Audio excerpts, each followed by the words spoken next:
everybody. Welcome to our read aloud time of the witches. So we have read about our young boy who was stuck in the ballroom with all of the witches, and the Grand High Witch was on the platform. Remember, she took her mask off and had this awful looking face. And she told all of the witches in England that they were supposed to get rid of the kids.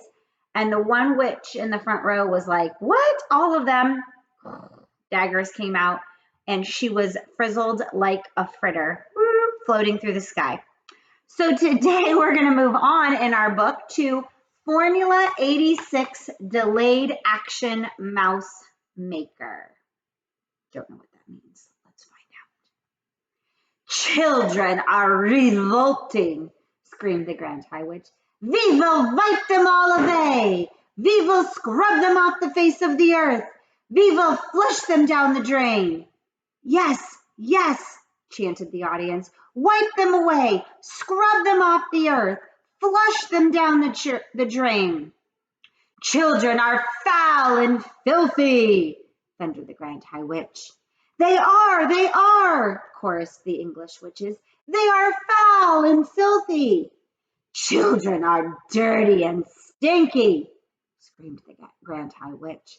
"Dirty and stinky," cried the audience, getting more and more worked up. "Children are smelling of dogs' droppings," screeched the Grand High Witch. "Pooh!" cried the audience. "Pooh!" "They are worse than dogs' droppings," screeched the Grand High Witch. "Dogs' droppings smelling like violets and primroses compared with children." "Violets and primroses," chanted the audience. They were clapping and cheering almost every word spoken from the platform. The speaker seemed to have them completely under her spell. "To talk about children is making me sick," screamed the Grand High Witch. "I'm feeling sick even thinking about them. Fetch me a basin." The Grand High Witch paused and glared at the mass of eager faces in the audience. They waited, wanting more. "So now," barked the Grand High Witch. "So now I'm having a plan. I'm having a gigantic plan for getting rid of every single child in the whole of England." The witches gasped. They gasped. They turned and gave each other ghoulish grins of excitement. "Yes!" thundered the Grand High Witch. "We will squish them and swallow them, and we will make them all disappear. Every single smelly little brat in England in one stroke." "Woo!" cried the witches, clapping their hands. "You are brilliant! Oh, your grandness! You are fantabulous!" "Shut up and listen," snapped the Grand High Witch. "Listen very carefully, and let us not be having any mess-ups." The audience leaned forward, eager to learn how this magic was going to be performed.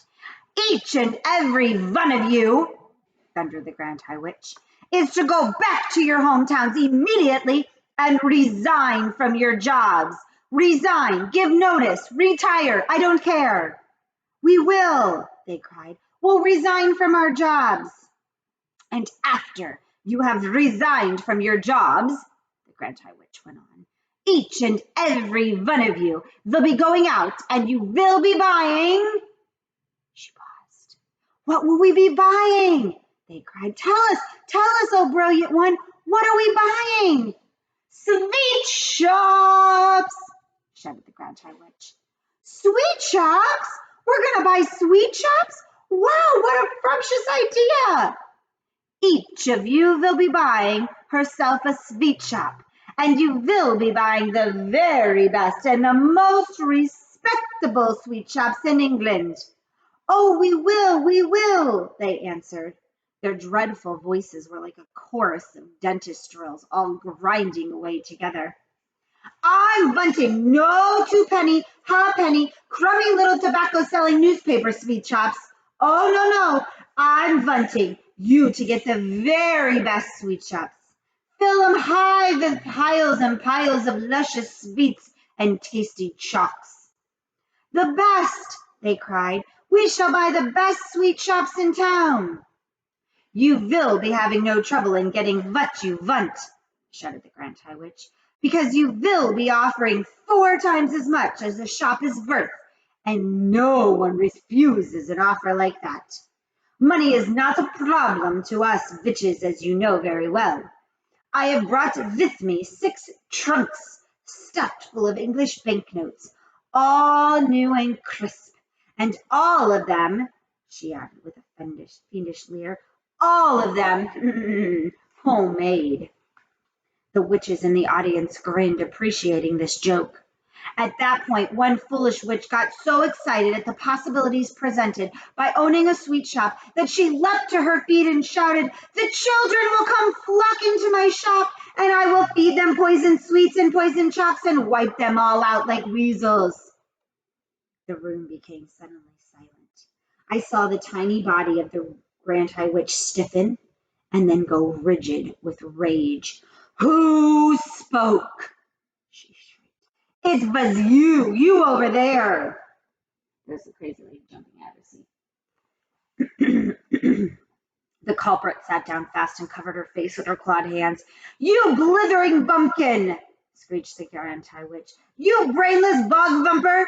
Are you not realizing that if you are going to go around poisoning little children, you will be caught in 5 minutes flat?